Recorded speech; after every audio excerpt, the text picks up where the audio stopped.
Mal ihsan ya Rasulullah? Faqala an-nabiy sallallahu alaihi wasallam, al ihsanu an ta'budallaha ka'annaka tarahu, fa in lam takun tarahu fa innahu yarak. Ari, yutoy kuwan yan. Ang ihsan ay parang ikaw ay sinasamba mo ang Allah, gumagawa ka ng kabutihan, na bakit mo ginagawa? Dahil alam mo na nakatingin sa'yo at nakabantay sa'yo ang Allah.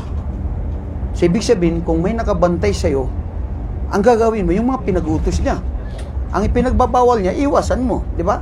Katulad ng pulis. Magsilip-silip ka dyan, maghawak-hawak ka dyan, magnakaw ka dyan, at makita mo ano gagawin sa'yo ng pulis. Kasi nakikita ka niya, di ba? So, dito natin makikita na ang pagsamba sa Allah, nagiging matakutin tayo sa Allah, na alam mo na hindi mo siya nakikita, pero aware ka na nandyan siya, na nakikita ka niya. Kaya yun ang pursige na nag-uudyok sa'yo para gumawa ng kabutihan, ng pagsamba sa Allah. Tama? So ano ibig sabihin sa Tagalog yun? Ha? Abdulaziz, Erfe, ano ibig sabihin sa Tagalog yun? Are, Sambranaw, Teddy, Ahmad, at paano yun? Nakikita mo ang Allah, parang alam mo na ang Allah ay nakikita kanya, kaya ikaw ay sumasamba sa kanya, although alam mo na hindi mo siya nakikita, pero aware ka sa ginagawa mo na siya ay nakabantay sa'yo. Subhanallah. Ha? Mapiyabon si Dato kapatalo sa Maguindanao. Ay mambulo na pagkadan. Kapipya. Kao to. Kapipya. Samranaw na kapipya. Kambilang ataw. Ha?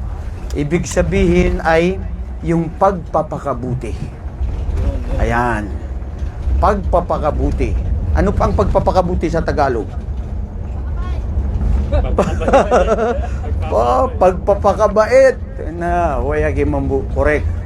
Tunapan. Ano pa? Pagpapakabait, pagpapakabuti, pagkakamasunurin, maging totoo, simsim, sawa-sawa, lahat pare-parehas na yun, magpipinsan lang yun. Ang ibig sabihin mga kapatid, ito yung sinasabing ihsan. Kung buuin mo ang Islam na gawa at isama mo yung gawain ng puso na pananampalataya, ang lalabas nito ay ang ihsan. Falidhalika maratibul a'la fid din al-ihsan. Ang pinakamataas, angat sa lahat ng ito ay ang pagpapakabuti, ang ihsan. At isa sa pinakamaganda na nasabi ni Hasan al-Basri, minsan sinabi niya, alimtu anna rizqallaha alayya lan ya'khudahu ahad fa atma'annu qalbi. Allahu akbar. Tibay ng pananampalataya. Alam ko at batid ko na ang biyaya ng Allah ay sa akin, ay walang sino mang makakaagaw nito, kaya ako ay naging panatag sa aking puso. Correct. Alam mo na nandiyan ang Allah nagbigay sa iyo ng biyaya, alam mo na mayroong biyaya sa iyo ang Allah, maski ano ang gawin ng tao, agawin ito sa iyo, hindi nila makukuha yon. Kasi nasa iyong Panginoon kung anong talagang itinalagan niya sa iyo.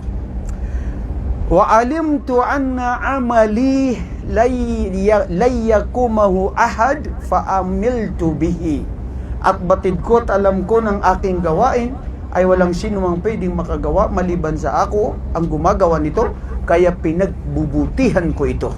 Kasi sa Islam mga kapatid, sabi sa hadith ni Propeta sallallahu alaihi wasallam, innallaha yuhibbul abda idza amila amalan ayutqina. Katotohanan si Allah, mahal na mahal niya at nalulugod siya sa isang alipin na pag siya ay gumagawa ng gawaing mabuti, lahat ng mabuting gawain o pagsamba sa Allah ay pinagbubutihan niya ng pinakamabuti. Pinagsisikapan niya.